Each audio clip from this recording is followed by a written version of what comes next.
दरगाह हजरत सैयद अली शाह कादरी रहमतुल्लाह अलैह के मज़ार पर कदमों तले अचानक एक सांप आकर बैठ जाने से लोगों में इस ताल्लुक से काफ़ी चर्चे रहे।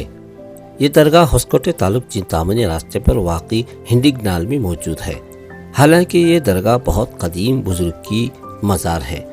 यहाँ के मज़ावर ने बताया कि ये सांप मज़ार के कदमों तले बैठा रहा, मुसलसल 5 दिनों तक रहा। बरोज़ पीर आया था।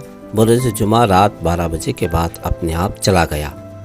5वें दिन मज़ार के कदमों तले से सुरहाने आया, रात देर गए और वो अपने आप चला गया। सदाए हिंद उर्दू, मैं हूं इम्तियाज़ुल्लाह खान काशवी। हजरत आपका नाम क्या? नसरुल्लाह। 5 दिन था। 5 दिन था। पीर के दिन आया जी। जुमा के दिन 11 को वो यहाँ इधर है आस्थाना उसका जी। 5 से आके इधर बैठे थे।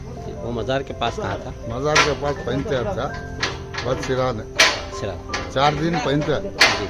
बाद सिराने कल एक दिन। तो